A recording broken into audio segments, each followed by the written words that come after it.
Thank you, everybody. Welcome to Double XL Moments of Clarity. Got a bunch of legends in the building. Nothing but legends. Welcome, welcome. Every day, all day. Legendary producer, artist, Lil Jon, and got one for the Yin Yang twins. Lil Jon dug him up deep in the A. How you gentlemen doing, man? Good. Bless. Blessings on blessings on blessings. Yes, sir. I see you moving right now in the whip, man. How's it going? You down in the A? Oh yeah, oh yeah.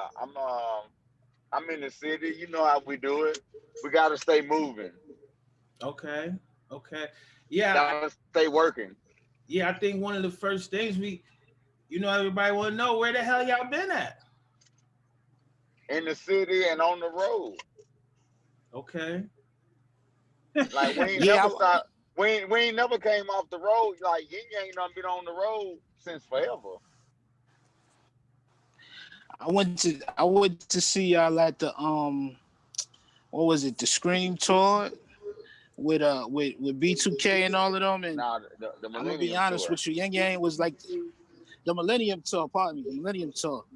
And I'm gonna be honest Yeah. with you, Yang Yang was still in the show every night. I went to like 2, 3 of the shows.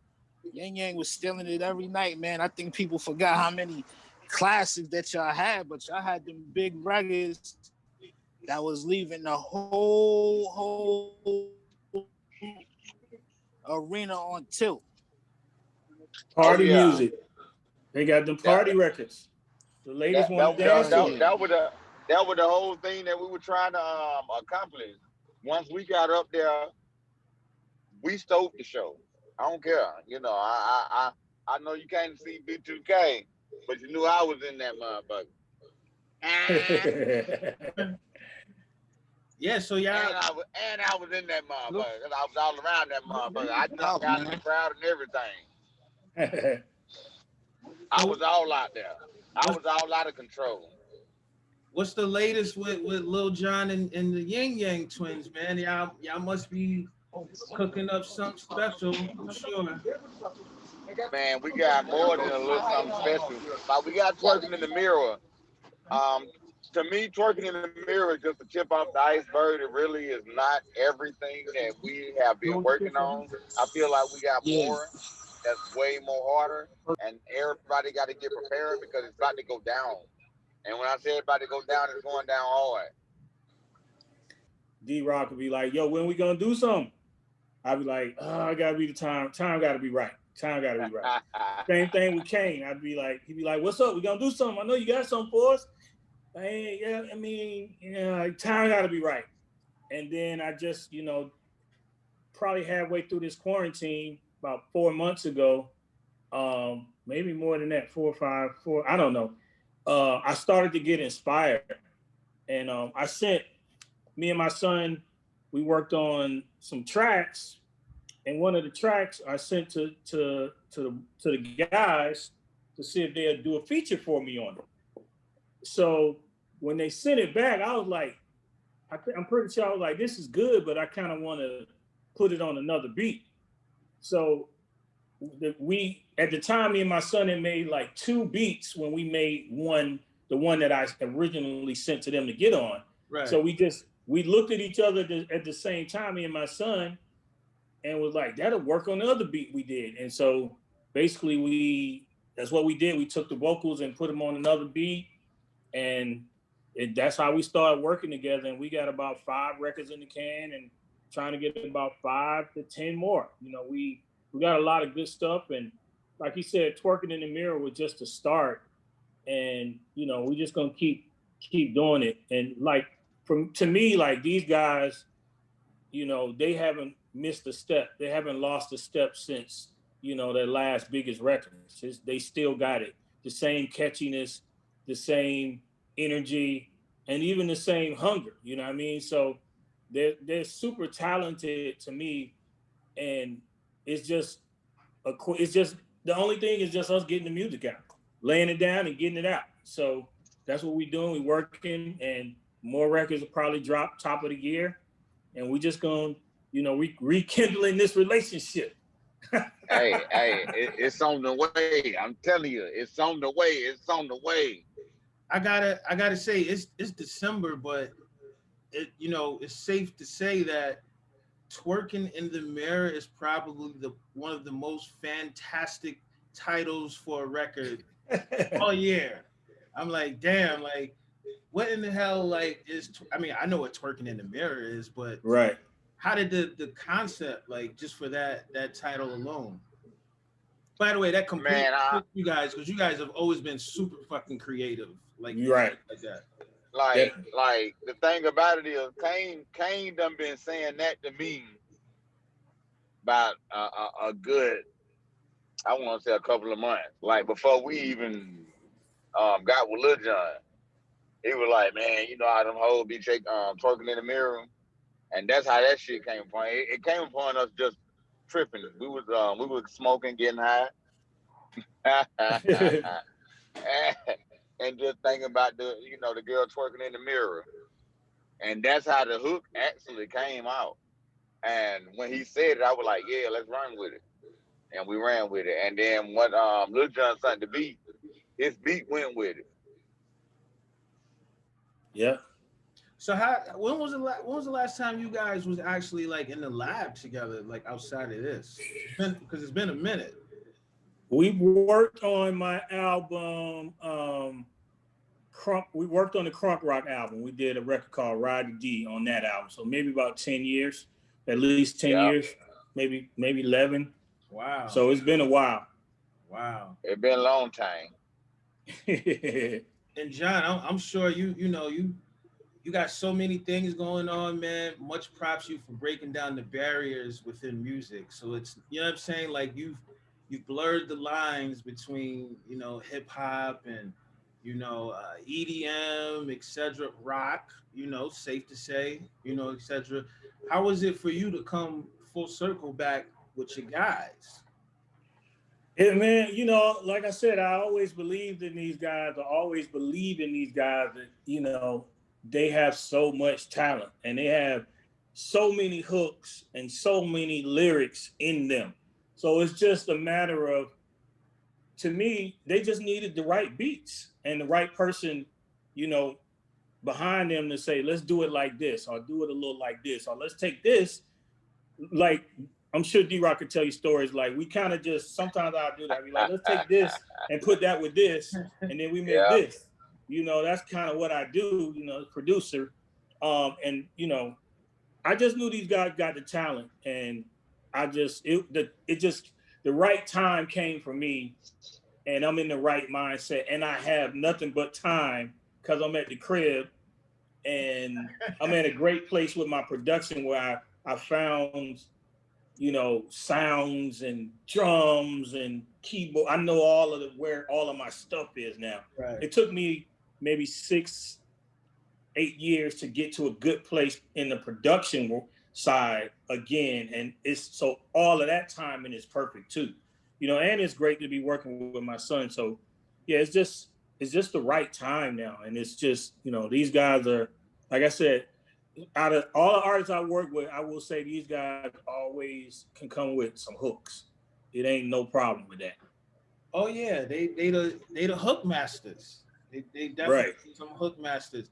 You mentioned working with your son and some newfound things that just being at home. We talked to a couple of people and they talked about like, yo, it would have never been like this if this was going Mm-hmm. on because I'd have been running around. Like, was there anything that you would say that just for you being like kind of more concentrated, being in your compound, I'm sure, that really dedicated to your sound. Yeah, I mean, I was moving in this direction of, wanting to produce more because, we did a bunch of I would go in and produce a bunch, like I'd take a week and go to LA or 4 or 5 days and work on production, like with my boy Chronic, my boy Bobby Avila. He plays keyboards and guitars and all that stuff. And we worked on a bunch of stuff for Usher, like, and just other beats in general. So I was doing it, but I wasn't doing it like this. Like, I'm home. I Right. don't have to get on the plane in 2-3 days. I can just work. Me and my son at one point we were trying to do a couple of beats a day, like every day or 5 days a week. You know what I mean? Every week. So it's definitely afforded me with time where I can work at a nice pace, right, and I could work all night and then get up and just walk into the house and go to sleep. You know, I ain't got to worry about nothing else, and so sleeping on on and the so couch in forth. the studio, right? Yeah, so yeah, I mean, I would have gotten here eventually, but this, Work, you know, I work, wanted work, in my work, work, career to, I wanted in my career to like work, work, focus work, more work, on work, work, production. work. So Right. this gave me the time to focus on production because I'm not touring. You know what I mean? I do my DJ sets every Saturday, but that doesn't interfere with producing. You know what I mean? So definitely it was a blessing this year for me to be able to Work, work with my son, like you said, work, work, and to just work, work, and just work, grind out these beats. work, work, work. Yeah, and I gotta ask you too, man. How was it for you? Like getting back with John? Like obviously you said y'all people, so y'all connected physically. You know what I mean? Like, but what was it like to actually like making that music again? Like 10 years is a good amount of time. Like Busta Rhymes is a really good friend of ours. He put out like a really great project after 10 years. It really showed. You know what I'm saying? Like, Mm-hmm. and I come from that era of music where people take time with their music. You know what I'm saying? Well, How was it for you? When you sat the, back and the, listened to that finished product. but let me explain my side. The crazy part about it is every time I seen my cousin, he always would say, "No, it's not right now. Right now ain't the time. Not right now ain't the time." And now out of nowhere, I get a call. It was the time. I was like, bet. And that's how it just got started from that point. Like literally. From that point, we recorded a song and he took the vocal from that song and made it another song and said, rewrite that song. It's So crazy. how many It's records crazy. how many records y'all got in the stash now already? I'm sure y'all been banging them. About 5. We got about 5 that's pretty much finished. Okay. Yeah. Okay. And And we're working on new shit. I just sent him some new beats last week. Me and my son rinsed out some new shit. And it's like the production for them gets better every time we go in the lab. Like every time we go in with a vibe, like we like, okay, let's work on some yin yang shit today. Those beats get better every single time. And it's not, none of the shit sound the same. Right. Like it don't sound the same at all. Everything sound different. And how does the process work with you and your son? Like when y'all making beats, like did you know that he was producing? He just came up to you with a stash, was like, "Yo, check this out." No, he's actually been dabbling since he was 12 or 13. Damn. But he just graduated from NYU. When he went to NYU, he started to get better with his production. So in NYU, he was in that Clive Davis program that teaches them every aspect of music. Yep. So he just graduated. When he would come home from school and I needed some stuff recorded, he would be my engineer. So he's engineering, he's doing engineering and he's producing. But yeah, he has really good ideas. So we just kind of go in and it always starts, for me, everything starts with drums. So we start with some drums and then we just start layering everything else on top. Or he might have an idea and then I add some stuff to that. Or I might just go in and just start with a melody and then we make everything around the melody. So it's just, or he just come, or I do a lot of it and then he come in and polish it up and then flip it up and do like the edits, So we work in a bunch of different kinds of ways. Yeah, it's one of the things I really appreciate about like this moment, these times of hip hop is watching a lot of like these really dope artists such as like yourself and even like some athletes like being able to work with their kids on their craft. Yeah. I think that's dope. You know, I worked at MTV in the earlier years. We worked on All You Guys and stuff, and I was like 20 years old, and you know, I had a son like during that time, and like you said, I was never really able to spend this time with him. But it's like now he's putting me on this stuff, and it's a really dope experience. Like, did you ever think back then when you was super crunk, you know, that you'd be making beats like with your son? That's fucking epic. Well, it's crazy because he started DJing at around 11. I remember we were in the car one day and he was listening to the DJ mix and he could tell what song was getting ready to come in. And that showed me that he had that DJ ear, you know. So he was like, I gave him a scholarship to Scratch Academy for Christmas. So he started going to Scratch Academy at 12 years old. 11. He graduated at 12. So he's been into DJing for forever. So like me, he probably pushed the DJing into the aspect of his production.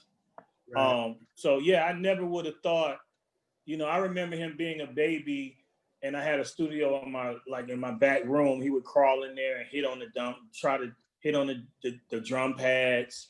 Thinking back to that, and he's actually on the end of Bia Bia. He says, at the very end of the song, you hear Baby go, Bia Bia. So he's on the end of Bia Bia. So thinking back to all of that and to now, it's like, yeah, I would have never like imagined I'd be producing with him. And I don't think if it wasn't coronavirus, I don't think we would have been working like this because he probably would be off doing other things.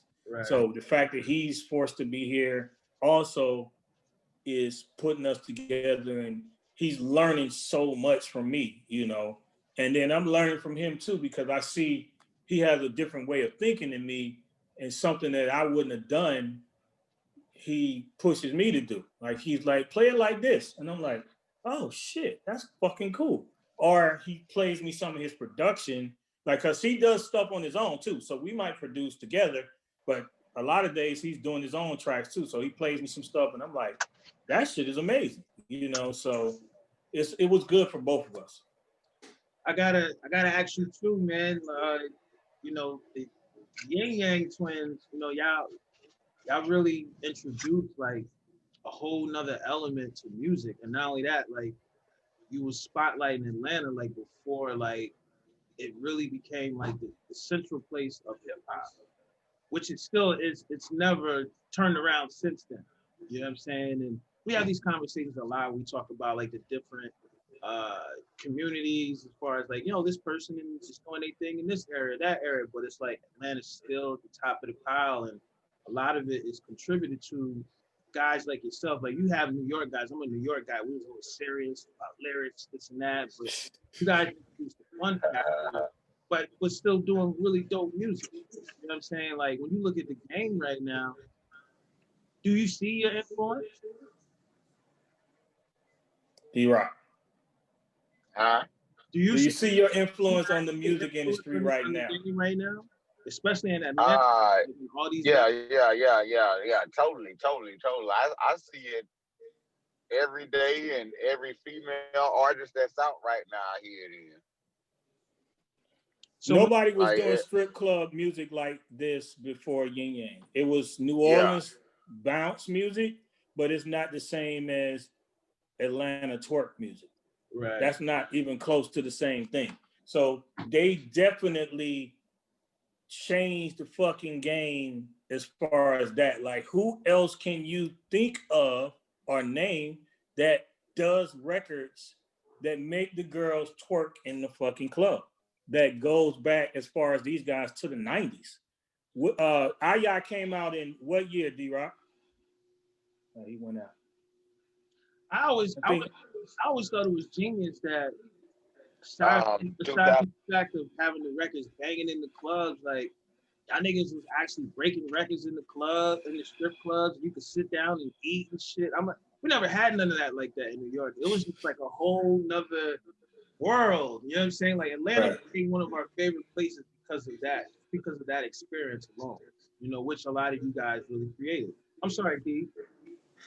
And that was the lane that we started.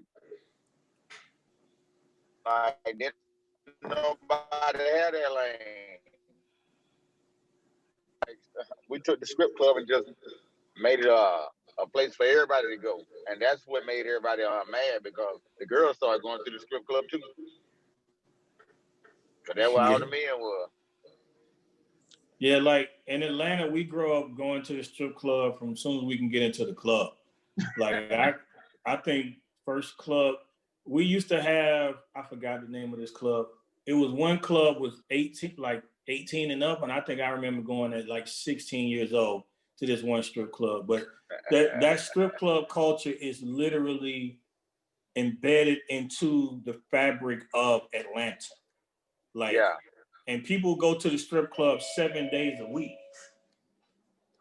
Yes, man. 7 days a week. Man, listen. When I mean, I knew it was still real, but it's like in the middle of like all this COVID and lockdown and everything. I'm a big, we big NBA heads. When we saw there was like Lou Williams broke out the bubble to go to the strip club during the, I was like, damn, the strip club is flawless. Like it's still. Yeah. He had to relax his mind. And the food is the best in the strip club, bro, for real. The strip club food is on fire. So that's real. And Magic City, come on, man. Them wings, that they don't have the best food forever, man. So did you Yeah. During this time, like, considering that, like, Atlanta's still really holding it down, being like the center. It's really the center of music. Hip hop is the center of music. Atlanta's the center of hip hop. You know what I'm saying? So they the center of music. Like, just hands down, we'll just call it how it is. When you guys are getting back together and you made such monumental, like records, did you go the route and be like, yo, we're just gonna keep doing what we're doing? Or did you like acknowledge like the current sound in Atlanta and it's like a combination of the both? I guess for me, I just look at it like, if it ain't broke, don't fix it. Let's just give them, look at, people are using our records, their records. They got big TikTok records right now. People using my production right now to make other hits. Girls are on top in music right now. Probably the number one artist in hip hop are girls. They doing a lot of booty shaking, twerk music. So I looked at it like, we gotta, show them where they got this shit from. Like, let's just do some more of this shit. And as we're doing shit, we gonna probably do some other shit too, because when you get into it, you start to see a path. Like, oh shit, we started with this, but we going over here. This shit feel pretty good too, or this works, or let's try this. So that's what we started, but we're gonna do a bunch of different shit. But a wise man once said, we started this shit, so we gonna finish this shit. Absolutely. Can't nobody actually come in and do what we did because we did something that was different as us being a group, me and Kane. And that's what I keep on trying to tell everybody. Like, you can't tell me now another two people, a group. It gotta be a group that can go against me and Kane. It ain't now. You can't put us against Outkast because Outkast was before us. And that I pay respect to them. But other than that, ain't nobody did what me and Kane did as a group. So you saying it's time for that Yin Yang versus? Who y'all want to go up in versus? You just took the words right out. I just told Lil Jon, me and Kane need to go against each other. Oh man. It gotta be the Yin versus Yang. Oh man. No competition, huh? Lil Jon said it can't be done, so that's here nor there.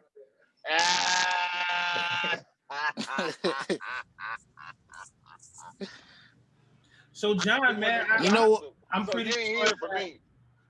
Go ahead, Sean. Nah, I was gonna say, my favorite Yin Yang twin. I got two. Two of my favorite Yin Yang twin memories is one, VMAs. They doing the radio form, and the radio form is when all of the acts that's nominated, all of the acts that's performing, they come into this big room, and it's all of the radio stations there, and they do interviews. It's like you go from one interview, then you go to another, then you go to another. So the two biggest attractions, I forget what year this was, maybe this is 03 or 04. The two biggest attractions that everybody had to see was Macho Man Randy Savage, because he was putting out a rap album. This is when Rest in Peace. Yeah, Macho Man put out a rap album, Rest in Peace, Macho Man Savage.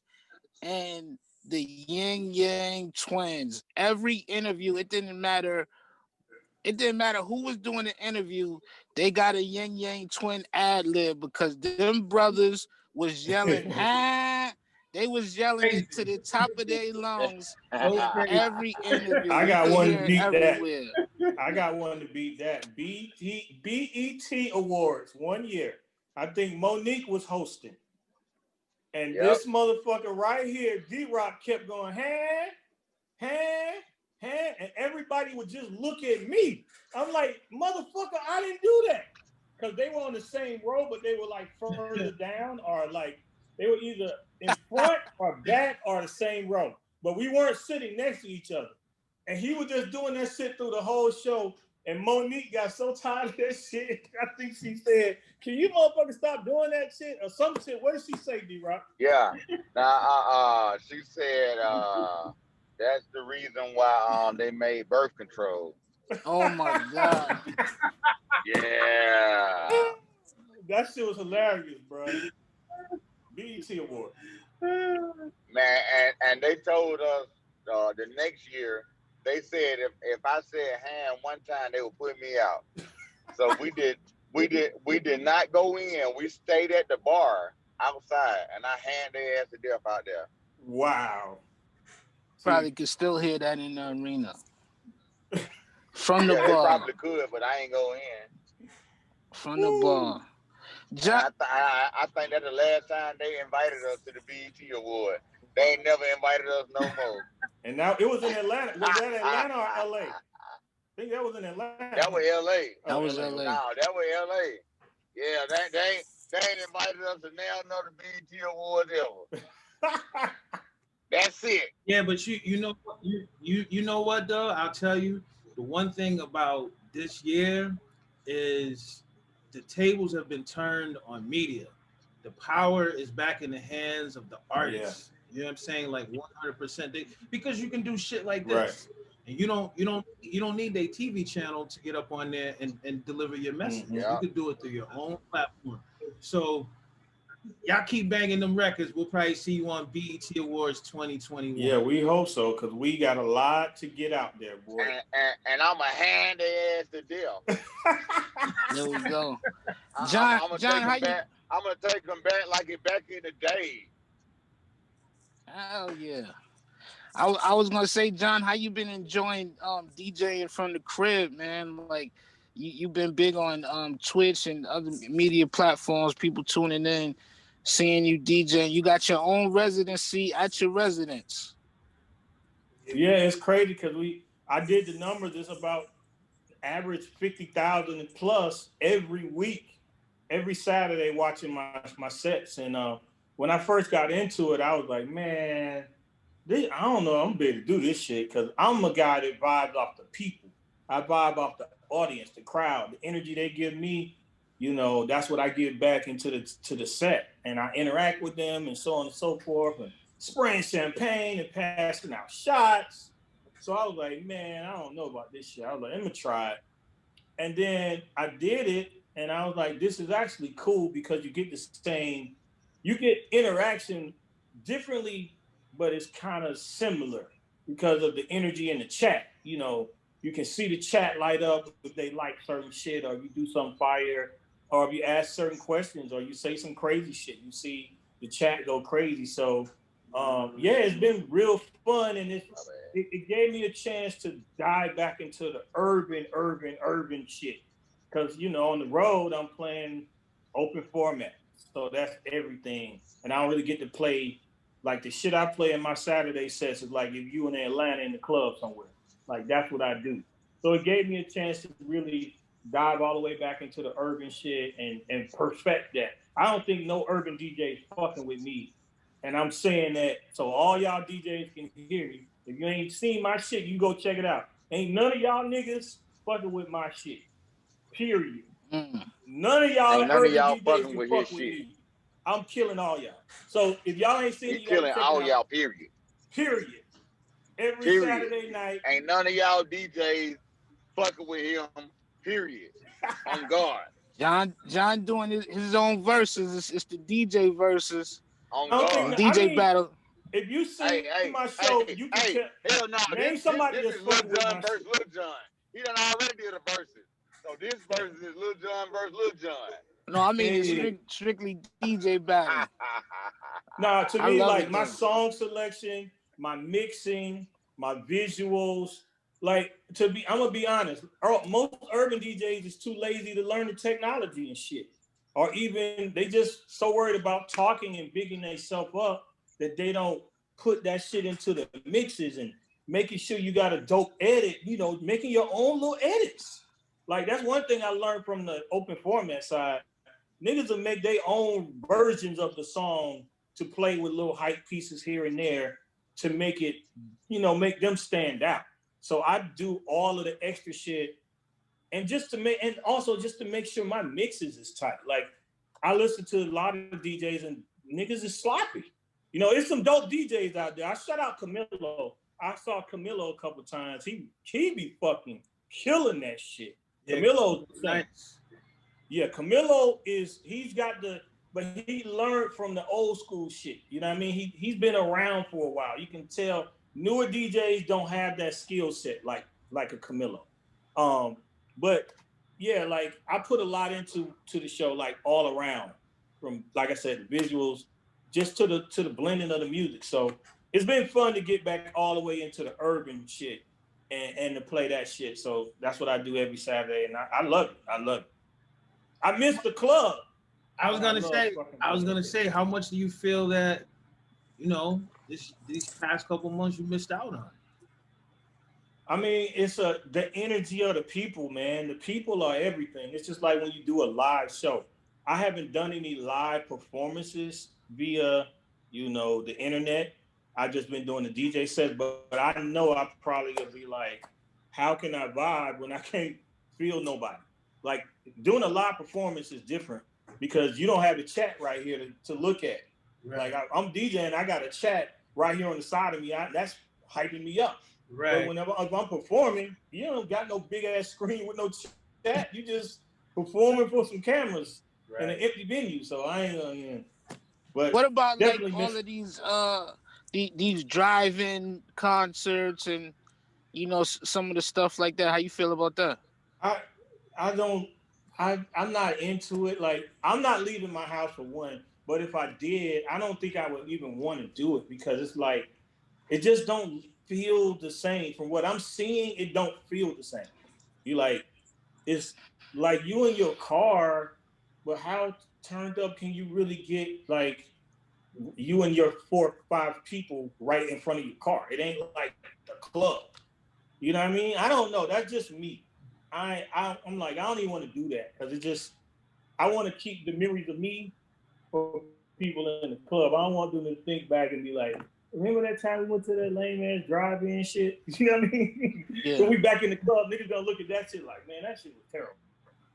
You know what I mean? That's how I feel. Because the club is just so much crazier. Yeah. Do you see us getting back to that one day? They talking about all these vaccines. I'm scared of the vaccine, to be honest with you. I don't know. It's gonna be 2022 before we back to normal. I think, because if you look at it, all of these countries is getting these vaccines. The distribution got to be figured out. So they got to figure out who they getting it to first. And like we don't even, like they said, we don't even have enough vaccines. We barely got enough. It's 2 doses. So it's only, I think it's 100 million people gonna get it. And how many people is in America? You know what I mean? Like it ain't enough to get everybody vaccinated. They still getting the kinks out. So to me, yeah, in a year we'll see, because there's going to be millions and millions and millions and millions of people around the world are taking all the Yeah, various vaccines. I got to see what it do to people before I got them get the vaccine. Yeah, I think that's everybody's opinion. I got to see what it do. How you got the thing about it is you got to take 2 shots. Come on now. Exactly. Yeah, but you got to take 2 shots. That shit gonna do something to you. What is the goddamn side effect? Yeah, but even going back, it's a side effect to that motherfucker. Yeah, even going back, people have been always talking about, they had kids and they got young kids and they bring them to school and the schools require them to get flu shots. A lot of people always push back because it's like, we don't know what's in this medicine. You know what I'm saying? And what it's going to do. And this is a similar situation. It's like, we've been going through all these couple months and people like, we have the cure. You just got to take a shot. It's like, damn, we supposed to try. We don't know what. Here's my problem. That shit. Man, I feel like they had the antidote as soon as they released the virus out here anyway. Come on. Now, I don't think so. Know how they do. You know how much the world lost too much money. The whole world stopped. Exactly. That's the only reason why I won't believe that too, because they lost. It fucked up their money. I'm just saying. Just saying. Here's what I think though. I'm just saying, China been throwing their hands up for 6 months now before us. They went trying to give us the antidote. Yeah, they had it. All right. Yeah, but here's what I would say about America. All of this wash your hands and shit, they should have been telling everybody to boost their fucking immune system up. Like, how the fuck do you not say vitamin C, elderberry, blah, blah, blah, blah, blah, blah. You should sea moss. How the fuck are you not telling people to boost their immune systems up? When I first heard about coronavirus, I was like, somebody was like, yeah, this shit coming from China and this. We were still on the road though, it hadn't gotten bad yet. And they were like, yeah, it's an immune system. I was like, I started taking my echinacea right away. I told everybody on my team to start boosting their immune system up. So 2 weeks before we had even shut down in America, I had already started boosting my immune system up. And that's what I've been doing the entire time. I take about 10 different supplements every day to keep my immune system boosted up, because that's the key. I don't get flu shots. I got a flu shot 1 year, and I think I got the flu that year. Since then, I just get my green juice every day, ginger, all of that shit, and supplements. I don't get sick at all. So I feel confident that I'm going to be all right, but I'm not taking no chances. You know what I mean? Like, in the sense of, I don't need the vaccine and all that shit right now, so they figure this shit out. But I feel like I got my immune system boosted up. I'm good. But like I said, I don't want to go out there and be all out and fucking taking too many chances that I don't have to take. You know what I mean? So that's my thoughts. That's immune system. That's mad real. Immune system. Like, that's his thought. Immune. Yeah, that's mad real. You say that because like Styles P, like for example, very big on like health. Jada. Phrase of the day: immune system. Juice bar in New York, and I look at what he be talking about. Every day for me, it's like sea moss, turmeric, black seed. I'm on that. You know what I'm saying? Like all of that. You just mentioned. If you drink a green juice every day, that's going to give you so many nutrients that your body needs that we don't get enough greens. We don't drink enough fucking water. Right. Like, this is what I drink every day. 1 of these a day, a gallon. Water, your water intake alone will help to boost up your immune system. You know what I mean? Because a lot of shit, we dehydrate. The body's tired. It's working hard and don't have enough, oxygen in the blood and all this shit. So water, green juice, that simple shit. When I started juicing, I stopped getting sick. So I even take even more stuff now since with the time we're in. So I know I'm supercharged, but just green juice, bro, and ginger. Green juice and ginger alone will help you by leaps and bounds. How do you balance that?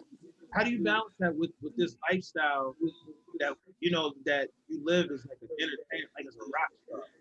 We surrounded by all these other ailments, you know what I'm saying? Like the alcohols and the drugs and all the feel good, so to speak. Well, I got turned on to the sea moss a couple years ago. The sea moss was the one thing. Green juice was first. I started getting on the juicing and ginger, and then I got turned on to sea moss. And while I was on the road, all of that stuff kept me healthy. You know what I mean? And I used to go to a holistic doctor. At one point, he was like, "You're dehydrated. You need to drink way more, like a gallon of water a day." So him telling me to drink more water. In my rider, I drink. I got like 6 2-liter bottles on my rider. You know what I mean? As soon as I check in the hotel, there's hella water in my room. Right. So I drink like 3 liters a day is kind of pretty much a gallon. So I would drink 3 liters of water a day, every day, no matter what. And all of that kept me going. You know what I mean? So that's how I do it. And I try to eat as healthy as I can, work out as much as I can. But you know how the road go. You drinking all night, getting on planes, you ain't going to the gym. But the water, the sea moss, the green juice, and the ginger, plus other shit, just kept me able to do this shit. What about this other side, man? Because and forgive me if y'all talked a little bit about this before I got back on, but I look on the gram today and I see Fab saying that being a rapper is the most dangerous job in America. We see Zoe Dollars getting shot. I look on the gram, I see Benny the Butcher talking about getting shot. These are guys that are, Benny just put out one of the top albums of the year. We lost Pop Smoke. We just lost King Von to all of this violence, man. This is like the generation where so many rappers we're losing them to this gun violence, man. Like, it's why haters. do you think this? But we always had haters though, right? We had them. Yeah, but it's more hatred now than ever. I guess because you got Instagram. Like, think about it. Back in the day, we just had magazines, and if you saw a nigga on a TV interview and shit like that, now they on the gram, they going live. It's way more shit that they can see, and I just think niggas ain't built the same as us. Niggas in their 40s, we built differently than a nigga in his 20s. Them niggas were raised a different way. You know what I mean? Like, that's how I look at it.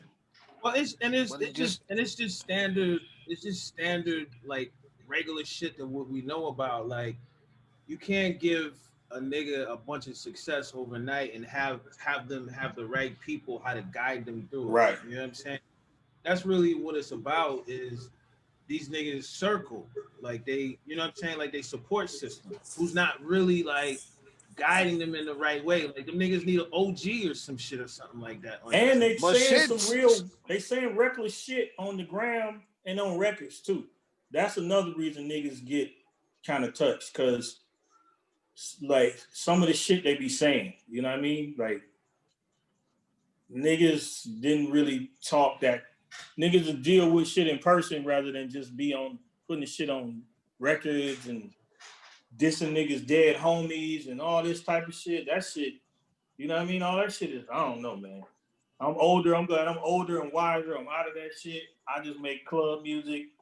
I pray for these young guys because I want to see them fuck your couch. My age. You know what I mean? But it's really fuck your couch. It's sad out here, man. It's sad. Fuck your couch. I remember when Waka was making some of the EDM music. Fuck your couch. And man, it's crazy out here, bro. Hey, fuck your couch. Crazy. Why you keep saying fuck your couch? Damn, y'all didn't even hear what Lil Jon just said. Oh, talking about dissing niggas and shit. Yeah.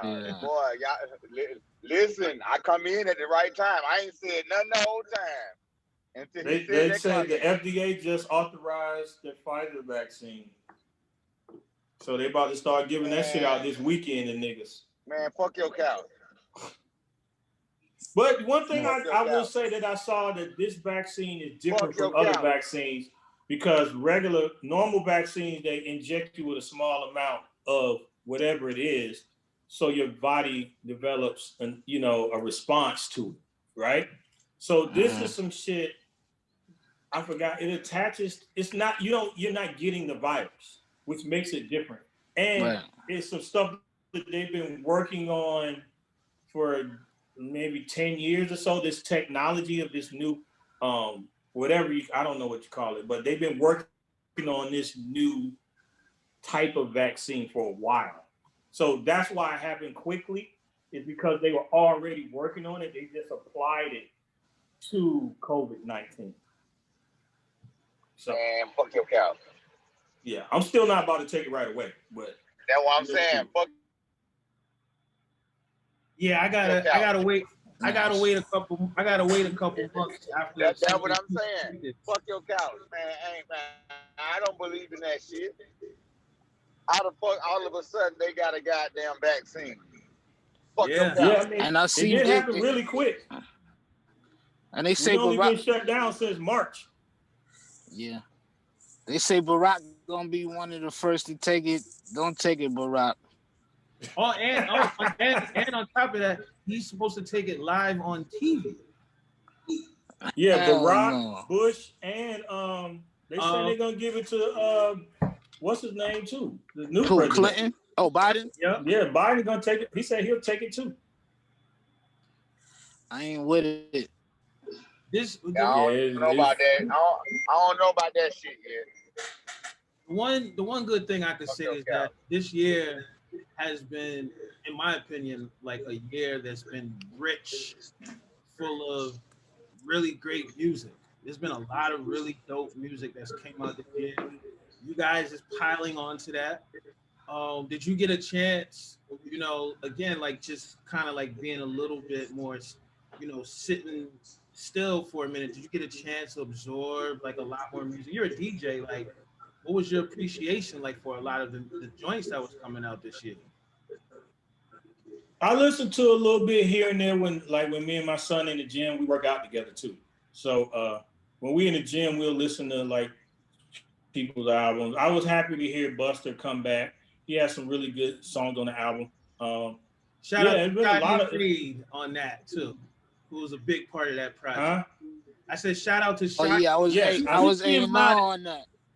Shaheem Reid was a very big part of that. Shout out to I saw that. Congrats on that, my G.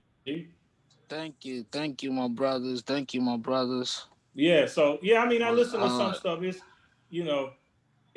it's good to see. What I like was to see that artists didn't just throw the time away. Like people actually kept making music and put shit out. Because I remember at the beginning of COVID, didn't nobody really want to put no shit out because they were like, I don't want this shit to just come out and disappear. You know what I mean? But I think people got to the point where they were like, I gotta let this shit out. I gotta let this creativity out. Fuck this. I need to record. I'm gonna record as much as possible. Like I saw like the Baby put out the album, dedicated to his brother. Like, so a lot of people use stuff as therapy, which we do need because mental health in the Black community is fucking extremely important. It's crazy. So like, I love the fact, like I said, that artists use the time to actually do some stuff and do stuff that they wouldn't have necessarily done if we weren't in COVID. I mean, it's just such a shame, but one of my favorite projects this year was Pop Smoke. Yeah. I just remember the summer and just feeling that energy, especially in New York City, man. It really felt like Get Rich or Die Trying, just somebody that got like 4 or 5 records just in heavy rotation. I was like, damn, this is great, but it's a shame he's not here. But 6. Yeah, I think he had like 6 fucking joints. Cause I think I'm playing in my sets about 5 or 6 records, and bangers, not just an album cut they made on the radio, but he got like all of them motherfuckers are singles, really. You know what I mean? Like, and it's so fucked up that he died and didn't see this because he worked so hard to get to this point, but he's not here to live it. Yeah. Spiritually, he's out there feeling it, but he's not here to live it. You know what I mean? So, what is that like though, John? On the great side, when you put so much work into a project, you know, you get on the album, you might do it for a year or two, and you done had a couple of them joints, man, where you put out an album and like every record is just like a single, whether it's, you know, officially released as a single or not, but it's just like, damn, the fruits of your labor, it panned out, like all that hard work, right. It was for something. Like, how does it feel when you able to accomplish that mission? I mean, it's great. I mean, that's like one of the greatest feelings in the world. But like for me, like when I put out Crunk Rock and I put a whole lot of energy and time and like took off the label and blah blah blah blah blah, and it didn't do what I wanted it to do, but that gave me a lot of knowledge, and it helped me to and it also made me say that like just because something don't work, you don't stop, you keep going. And after that, I turned out for what, you know what I mean? So even after your biggest failure, you still can have success. So just the knowledge I gained from that was great as well. So the success is awesome, but the failures, I look at everything in life, there's always some positive you can pull from the negative.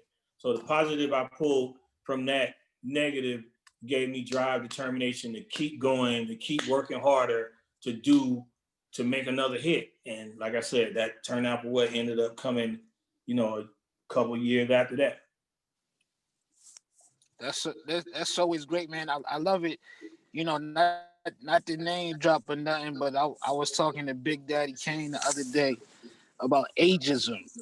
You know, he was saying how it's still heavy in hip hop, man. But you know, I was just saying, man, like I do see where he's coming from, but I'm like, damn, man, we got a new generation of people. Like, you know, John, you've been able to have some of your biggest success, you know, in your 40s. You know, you look at Fat Joe, he dropped that all the way up, double platinum when he was like 47 years old or something like that. 45, you know, he was in his 40s. Let's put it like that.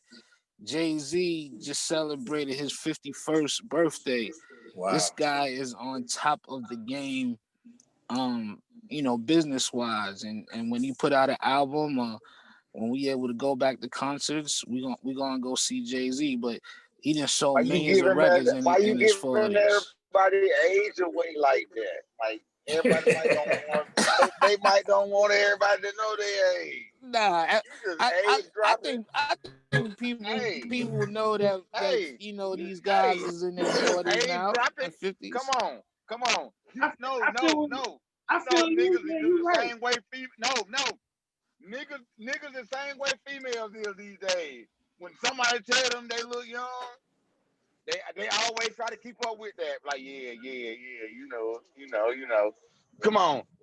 But don't be I just, you right. But they don't want nigga to know how old they is like that. No, you absolutely. Well, motherfucker can Google though. Shit, they can Google. Hey, Lil Jon, tell them how old you is. I'm 48.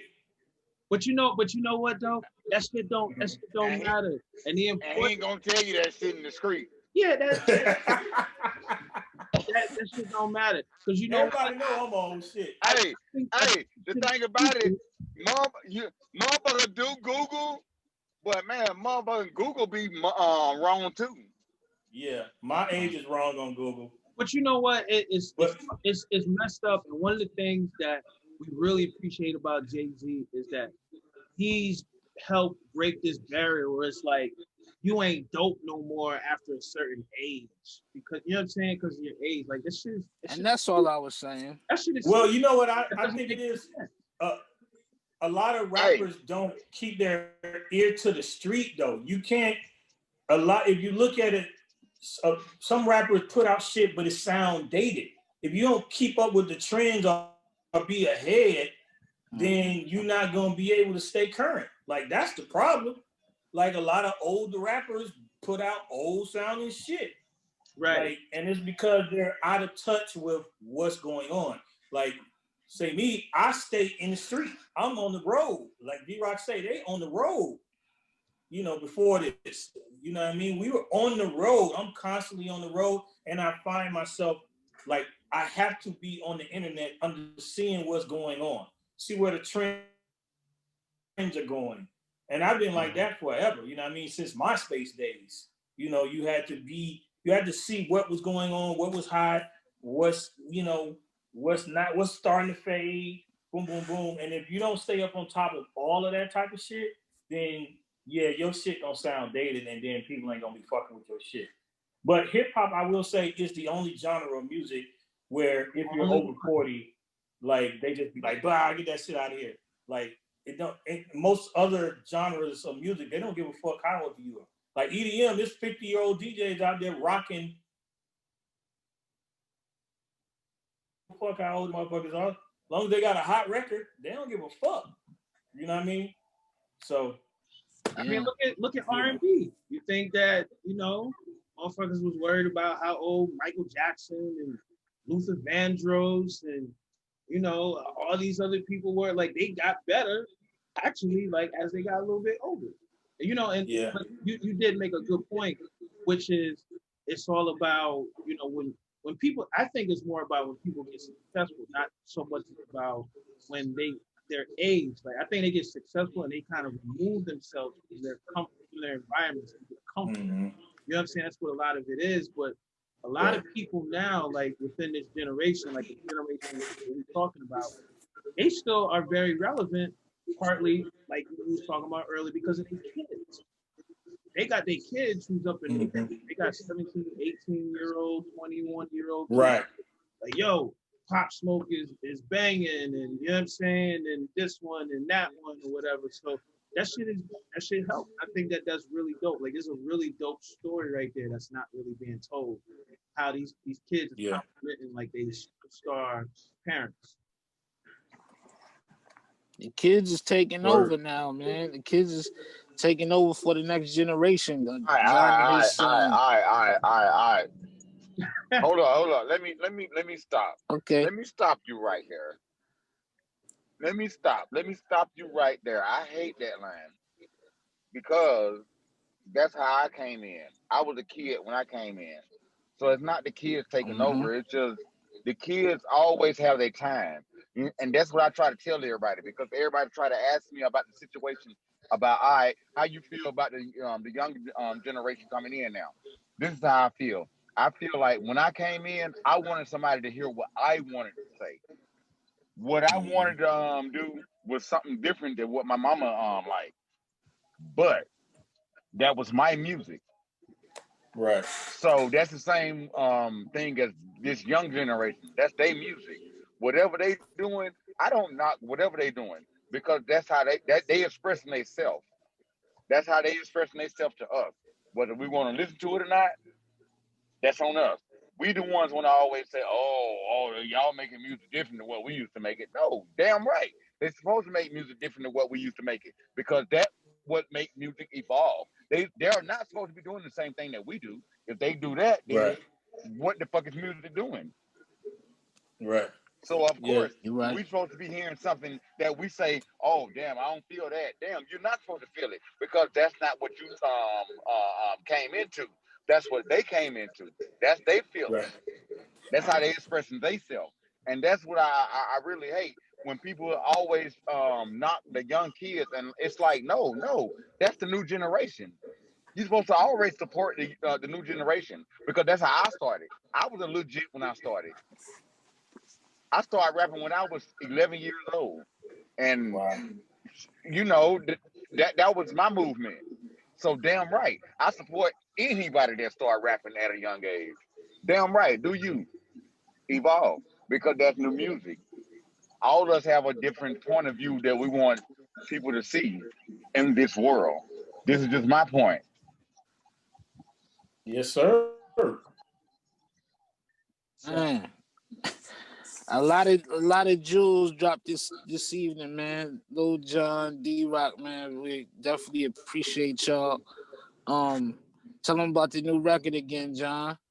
Twerking in the Mirror, Ying Yang Twins, new single produced by yours truly, Lil Jon, and my son, Young Slade. It's available now on all platforms. This is just the beginning. Twerking in the Mirror, twerking in the mirror, twerking in the mirror. We got much more shit coming over the next year. We're going to be dropping records after records. So appreciate y'all for having us today. Yeah. Where that usher at, man? Where that the I don't usher know what he's doing, man. God, I don't know what he's doing. I don't know what he's doing, man. I don't even know. I ain't talked to him in months. I don't know what he's doing.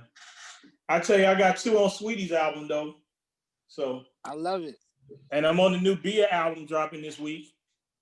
Me and Bia got one together. That's crazy. So I'm working. I love it, man. Hey, and D. I'm about to start on radio at the top. Yeah, D-Roc got his own radio show. Oh my God, that's gonna be one of the craziest shows. I know, right?